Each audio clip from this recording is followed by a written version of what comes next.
নোয়াখালীতে বাংলাদেশ হোন্ডা মোটরসাইকেলের safety riding প্রশিক্ষণ অনুষ্ঠিত হয়েছে। নোয়াখালীর বেগমগঞ্জ সরকারি পাইলট উচ্চ বিদ্যালয় মাঠে দিনব্যাপী সংগঠনটির আয়োজনে ও রহমান মোটরস এর সৌজন্যে বাইক চালকদের মধ্যে এই প্রশিক্ষণ অনুষ্ঠিত হয়। রহমান মোটরস এর স্বত্বাধিকারী নুরুর রহমানের সভাপতিত্বে অনুষ্ঠানে প্রধান অতিথি ছিলেন বেগমগঞ্জ পাইলট উচ্চ বিদ্যালয়ের প্রধান শিক্ষক ইসমাইল হোসেন। বিশেষ অতিথি ছিলেন নোয়াখালী বিআরটিএ ইন্সপেক্টর মাহবুব রব্বানী, প্রকৌশলী মুজাম্মেল হোসেন প্রমুখ।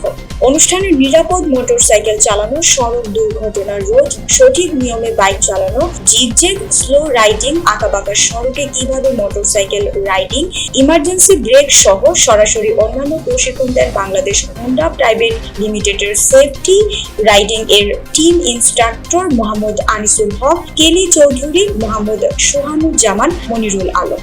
পরে প্রশিক্ষণের মাধ্যমে অনুশীলন করে বাইক চালিয়ে পরীক্ষামূলক অংশগ্রহণকারী আগত চালকদের মধ্যে বিজয়ীদেরকে পুরস্কৃত করেন।